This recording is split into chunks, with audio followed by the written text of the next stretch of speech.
Penny Aldridge slammed the car door shut and squinted up at the tiny beige cottage tucked into the trees, clutching her duffel bag like it might sprout legs and run. "Well," she muttered, "this better be worth the 4-hour drive and my last 2 vacation days." She hadn't taken a real break in nearly a year, and after quitting her job at the agency last week, a weekend away from the noise of Chicago felt like survival. Her friend had found this place online, something about cozy charm and peaceful vibes. Penny didn't care if it was a shack as long as it had hot water and no emails. The key had been left under a chipped flower pot just like the owner promised. Inside, it smelled faintly of cedar and old books. There was a stone fireplace, a tiny kitchen, and one creaky-looking bed that would either give her the best sleep of her life or ruin her back. But it was quiet, peaceful. No meetings, no deadlines, no ex-boyfriends who forgot birthdays. Penny tossed her bag on the couch and wrestled open one of the windows. Birds chirped. The lake glimmered through the trees.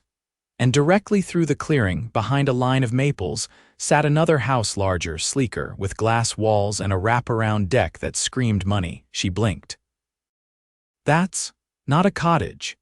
The sliding doors of the mansion opened, and a man stepped out shirtless, towel slung around his neck, hair damp like he'd just come from a swim. He was tall, broad-shouldered, with dark brown hair and a square jaw that made her forget how lungs worked for a second. He turned and caught her staring. Penny ducked so fast she hit her head on the window frame. "Smooth," she groaned, rubbing her forehead. A knock sounded 10 minutes later. She opened the door, cheeks still warm, and there he was, fully dressed now in a charcoal Henley and jeans that looked like they cost more than her monthly rent. "Hey," he said, voice easy, a little amused. "Sorry if I startled you earlier. I'm Brooks Langston. I live next door." Penny blinked. The name rang a bell. She cleared her throat. Penny Aldridge. I'm staying at the cottage for the weekend." "Ah, the weekend renter," he nodded. "My aunt owns the place. I help out sometimes. She mentioned someone was coming up." His voice was low, confident, not arrogant. But what caught her off guard was his smile, warm, a little crooked, and too charming for his own good. "Well, I hope she told you I'm not here to cause trouble," Penny said, crossing her arms. Brooks chuckled. "Only trouble I've seen so far is you nearly knocking yourself out watching me from your window." Her mouth dropped open. I'm kidding." He leaned against the doorframe, clearly enjoying himself. "But if you get a concussion, I know the local doctor." "He owes me a favor." Penny narrowed her eyes, fighting a grin. "Anyway," Brooks continued, "we're grilling tonight. If you like steak and you're not allergic to good company, swing by." She hesitated. "Thanks, but I was planning to read and maybe fall asleep by 9. He shot her a playful look. "So, you're saying there's a chance?" Before she could reply, he winked and walked off. That night, Penny sat on the tiny porch with a glass of wine and the world's slowest loading novel on her e-reader. Laughter and music drifted over from next door.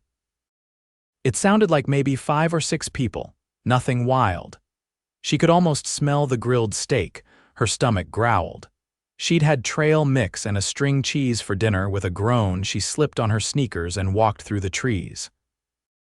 The moment she stepped into his yard, everything changed. String lights crisscrossed above a long wooden table. There were steaks sizzling on the grill, wine glasses clinking, and a golden retriever flopped near the deck. Brooks was at the grill, flipping meat like he belonged on a cooking show. He spotted her and grinned. "Look who decided to live a little." "I'm just here for the food," she said quickly, but the warmth in her chest said otherwise. "Good.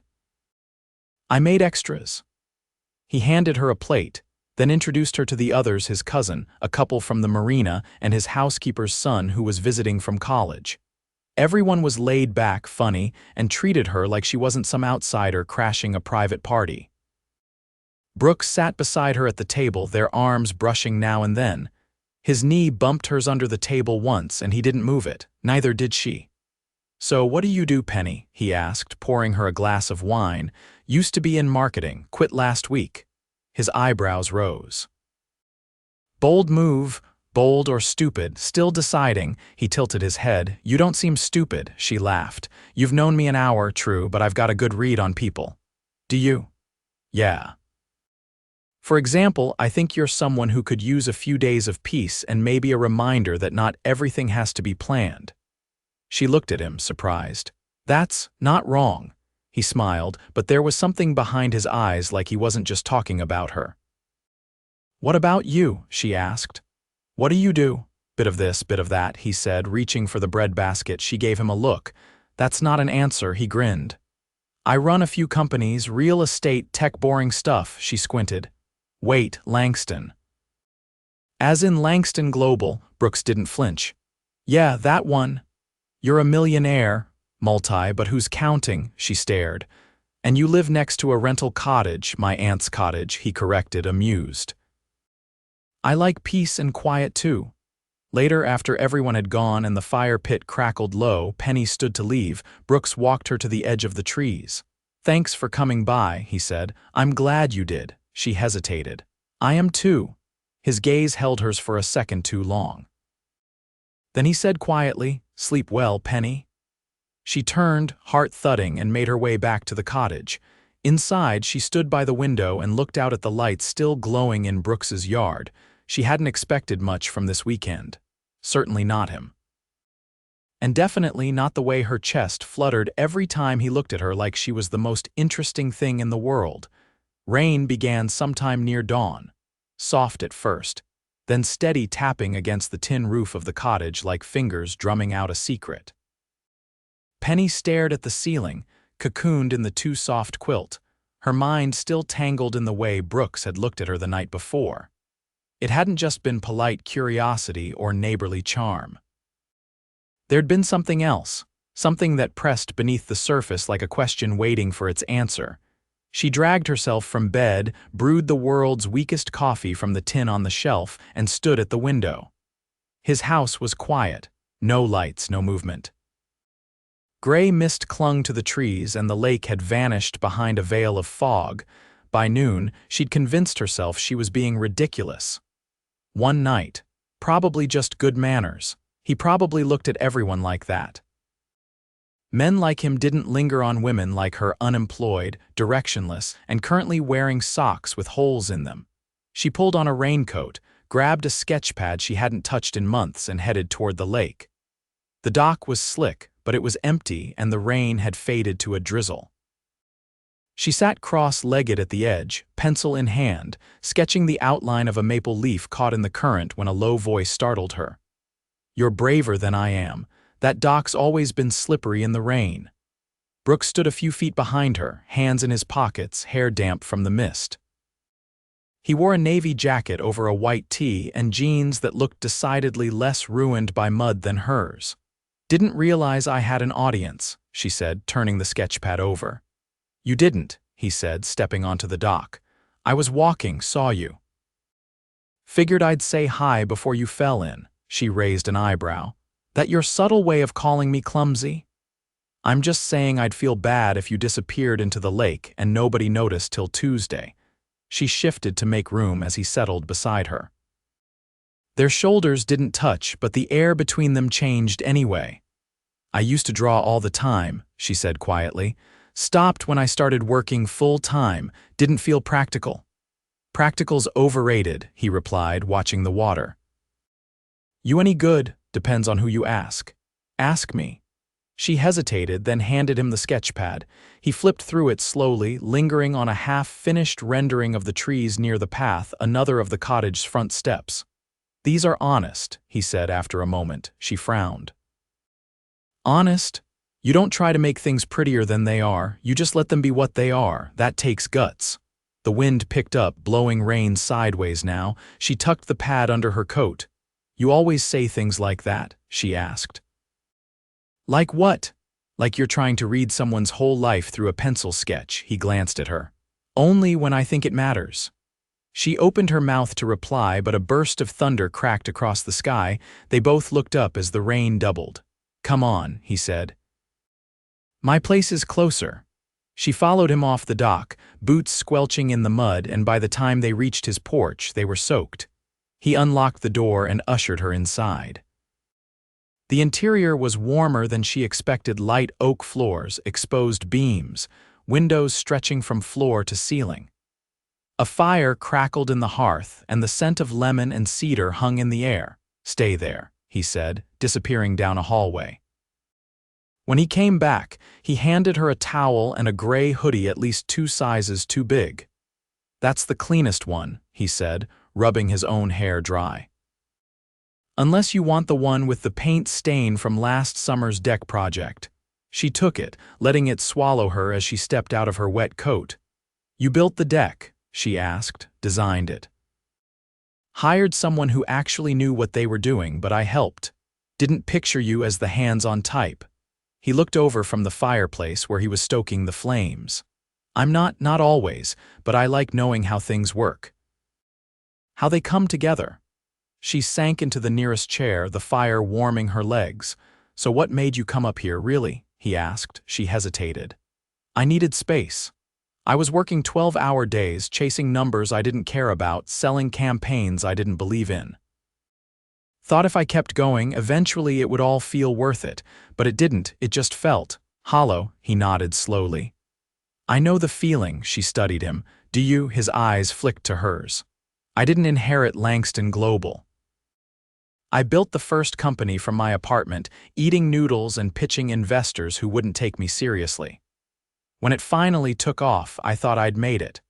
But then came the boardrooms, the legal teams, the faceless meetings.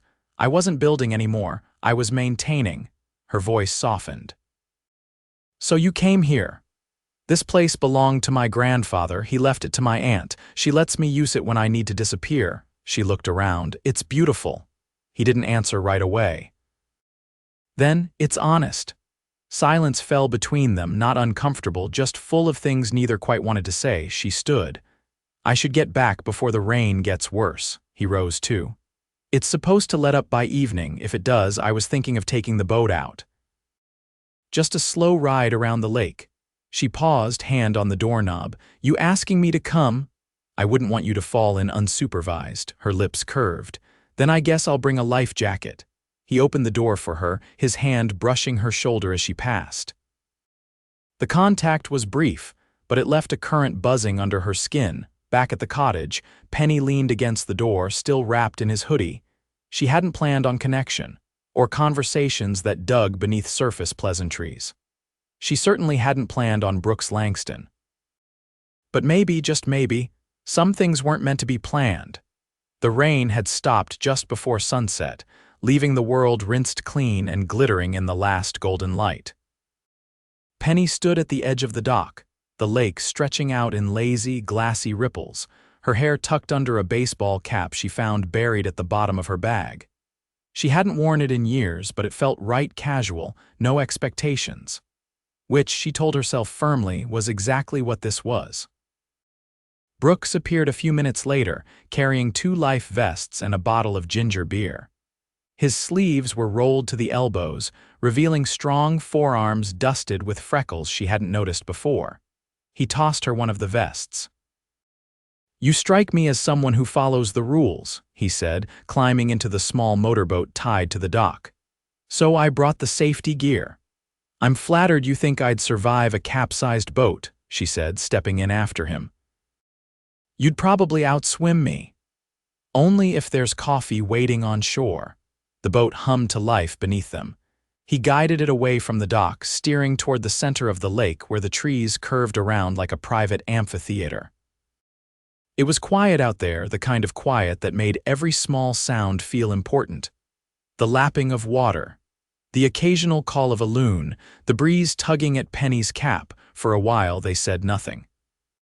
She watched the shoreline drift by, the cottages spaced far apart, lights flickering on in the windows like stars.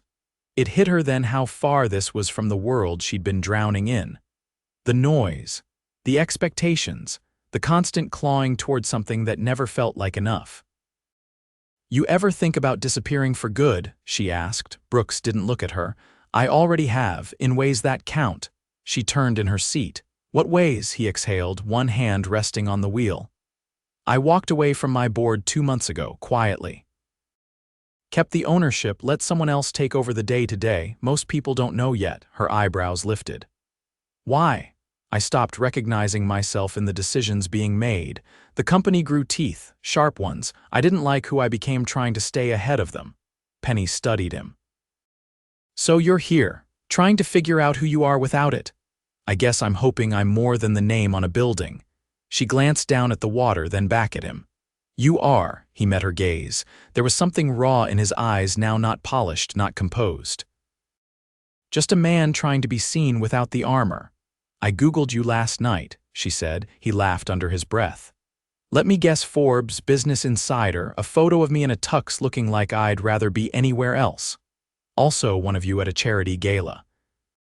You looked like you were pretending to enjoy a shrimp cocktail. I hate shrimp. Then why, it was a fundraiser for displaced families, worth the crustacean trauma. She grinned, then hesitated. You've done a lot of good things, Brooks, the foundation, the scholarships, the housing grants. Why keep all that quiet, he shrugged. It's not quiet, I just don't lead with it. People either think I'm trying to buy forgiveness or sell a story. I don't, he glanced over. No, I think you're trying to do something that matters.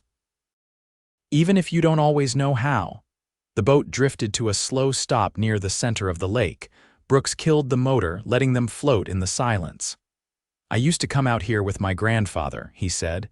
He taught me how to fish, how to drive this boat. How to lie back and do absolutely nothing without feeling guilty about it. Penny leaned her head back, gazing up at the deepening sky.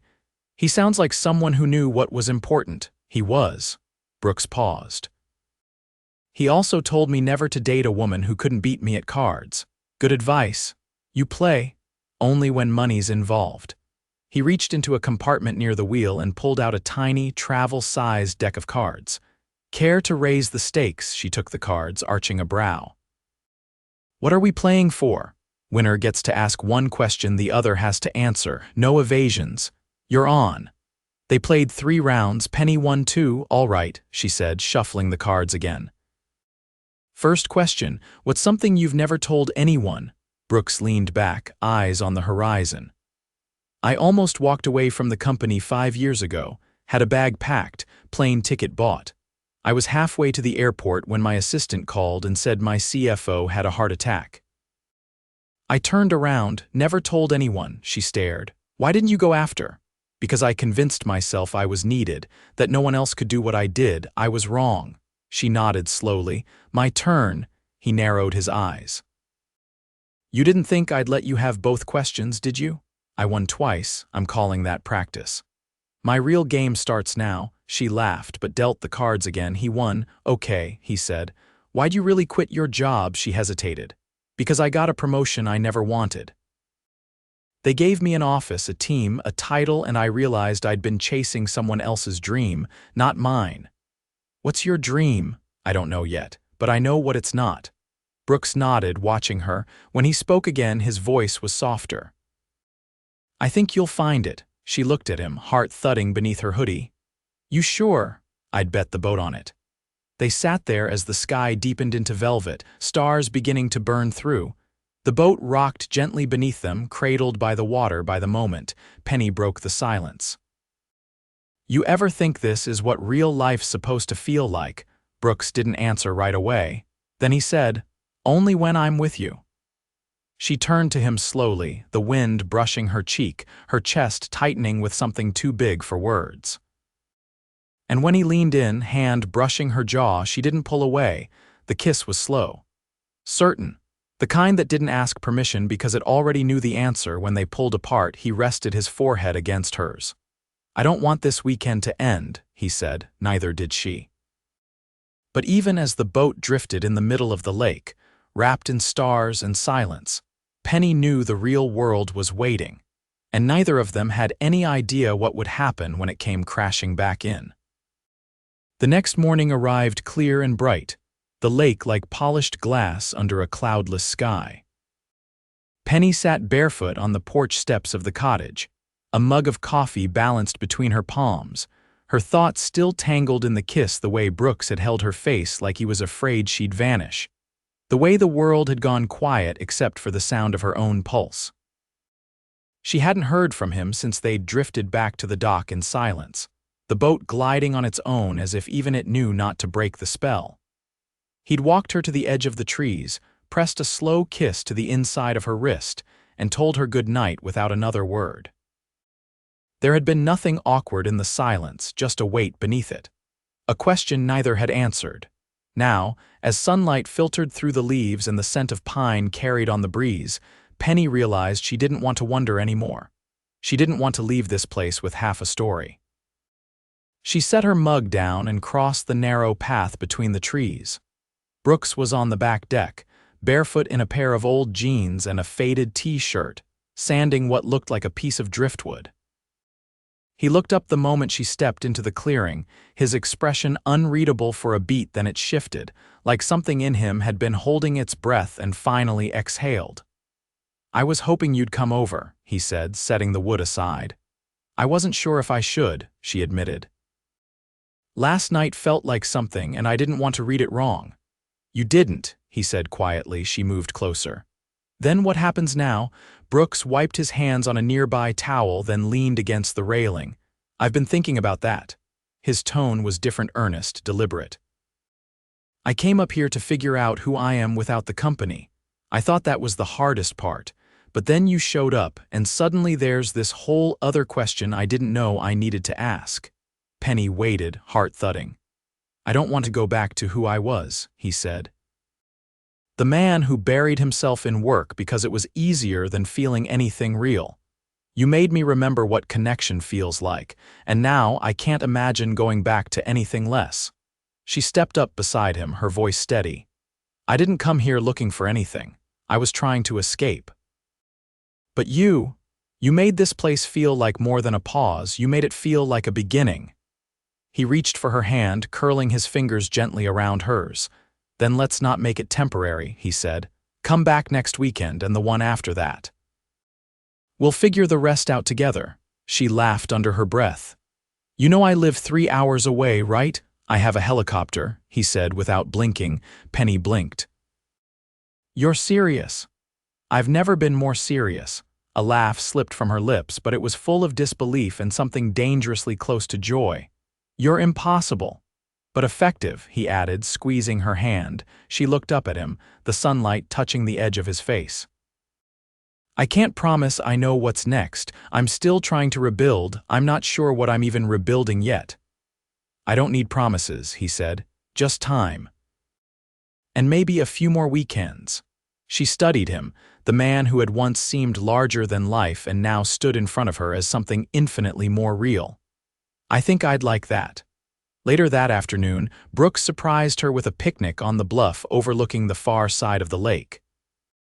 It wasn't elaborate, just sandwiches, fresh fruit, and a bottle of sparkling water, but the view was staggering.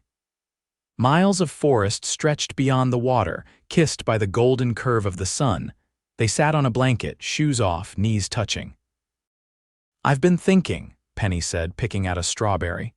"Maybe I don't need to rush into another job right away. Maybe I could take a few months, start sketching again, see where it leads." Brooks leaned back on his elbows. "You're allowed to choose what fulfills you. Not just what pays the bills." She glanced over at him. "You think I'm being reckless?" "I think you're finally being honest with yourself," he said. "And I think that's the bravest thing anyone can do." Her throat tightened. "You always know exactly what to say." "I don't," he said, sitting upright. "But when it comes to you, I mean every word." They looked at each other for a long, silent moment. Then he reached into the pocket of his jacket and pulled out a small, square velvet box. Penny's heart stuttered. "Brooks, it's not what you think," he said quickly, though his eyes sparkled with something that said maybe it was a little bit of what she thought. "Open it." She did.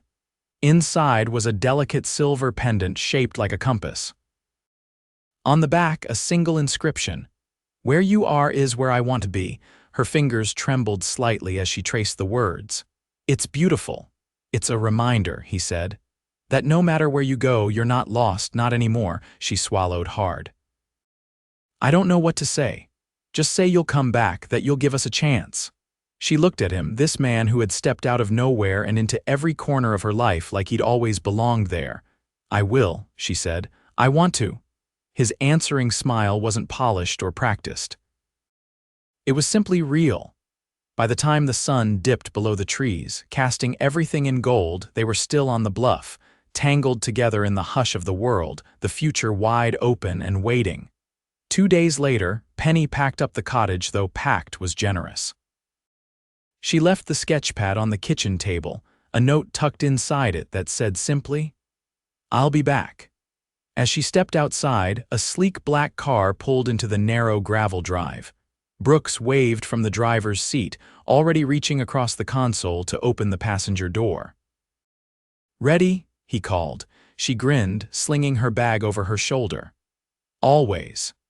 And as the car pulled away from the trees, Penny looked out at the lake one last time before turning toward the road ahead toward a life not perfectly planned but perfectly hers. And beside her, a man whose heart had changed everything.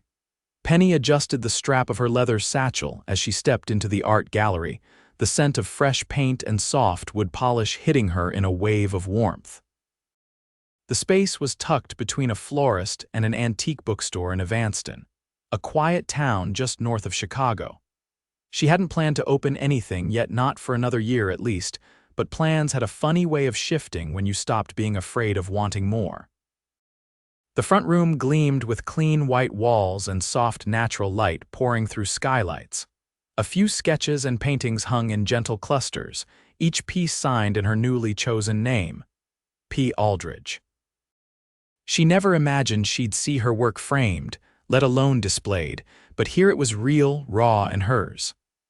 "I thought the place would smell more like wine and less like lemon oil," said Brooks from behind her. She turned to find him standing in the doorway, holding 2 paper cups of coffee and a bag from the bakery down the street. He wore a navy sweater and slacks casual by his standards, but there was something unmistakably domestic in the way he looked at her, like he'd been walking into her world every morning for years. "I prefer lemon oil over overpriced Merlot," she replied, taking the cup he offered. He nodded toward one of the larger pieces near the back, a charcoal rendering of the lake at sunset, the same view from the bluff where they'd shared their first kiss. "That one's already sold," he said. She raised an eyebrow. "You didn't?" "I didn't. Someone came in yesterday and asked if the artist would be taking commissions. I told them you'd be here today." She looked up at him. "You're not going to buy out my whole gallery just to boost my confidence, are you?" Tempting, but no. He leaned in slightly. "I want the world to see what I see when they look at your work." She sipped her coffee, heart steady and full. "How are things with the foundation?" "Growing. We closed on the new property for the shelter this morning. And the education grants already funded through next fall." "I still can't believe you stepped away from everything," she said. "Langston Global, the board, the press, all of it." "I didn't step away," he said. "I stepped toward something better." She tilted her head. "Which is you." "This," his hand brushed hers. "I spent years building things for other people to notice. Now I just want to build a life I can be proud of. One that doesn't require a press release." She set her cup down on the counter and walked to the center of the room, where a wide canvas sat covered with a white cloth. She pulled it back slowly, revealing a piece she hadn't shown him yet, a painting of the cottage, lit from within, a warm glow pouring through the windows, the trees hugging it like guardians. Brooks stared at it for a long moment. "That's the night I walked you back from the fire pit." She nodded. "It was the first time I felt like I belonged somewhere." He stepped closer, voice rougher than before. "You do, with me." She turned to face him. "Then let's make it official," he blinked. "Official? I don't mean ceremonies or rings, I mean this, you and me, no more weekends. No more temporary plans. You want to move in?" he asked, his voice hitching slightly. She smiled. "Already did. Your housekeeper found my sketchbooks in your studio and assumed I was staying. She put fresh sheets on the guest bed I never used." His mouth curved in that way that made her feel like the only person in the room. "I guess that makes it real. It always was." He reached into his coat pocket and pulled out something small and square, not a ring box, but a folded piece of paper. He handed it to her without a word. She unfolded it slowly. It was a deed. Her name was listed as co-owner of the lakeside property. The cottage, the deck, everything from the bluff to the shoreline. "What is this?" she whispered. "A promise," he said. "That this is your home now too, that you never have to wonder where you belong again." Her eyes stung. "Brooks, I've loved you since the moment you tried to pretend you weren't watching me from that window," he said. "You looked like you'd been holding your breath for years. I wanted to be the person who let you exhale." She stepped into his arms, her face pressed against his chest. "You are. I want every version of you," he murmured. "The brave one, the messy one, the one who doubts herself, the one who wakes up before sunrise to sketch the trees, all of it." She pulled back just enough to look at him. "Then you've got me." "All of me?" They kissed there in the center of the gallery, surrounded by her work and his quiet devotion, the kind that didn't need grand stages to be profound. Later, they returned to the lake, their lake where the trees had begun to change, leaves turning gold and crimson. She stood barefoot on the porch of the main house, watching as Brooks grilled dinner on the deck, his sleeves rolled, his expression peaceful in a way she hadn't seen before. "I was thinking we should build a studio," he called over his shoulder. "Something with tall windows and skylights. Maybe up near the bluff." She came up behind him, wrapping her arms around his waist. "I was thinking the same thing," he turned in her arms. "Then it's settled. We'll build it together. Like everything else." They ate outside under the string lights, the dog curled at their feet, the lake stretching wide and forgiving beyond the trees. They didn't need to say anything else. Everything between them had already been spoken in the language of quiet mornings, shared dreams, and a love that had arrived not with spectacle, but with certainty. Years later, the studio stood exactly where they'd imagined it, glass walls reflecting the lake, the scent of cedar and charcoal curling through the air. Inside, Penny painted while Brooks read beside the fire, their lives woven together in laughter, in quiet progress, in the kind of love that didn't demand attention because it had already endured. And every evening, when the sun dipped low and the water turned to liquid gold, he would pull her close, kiss the corner of her mouth, and whisper, "I'd choose you again, every time." And she would answer, "You don't have to, I'm already yours."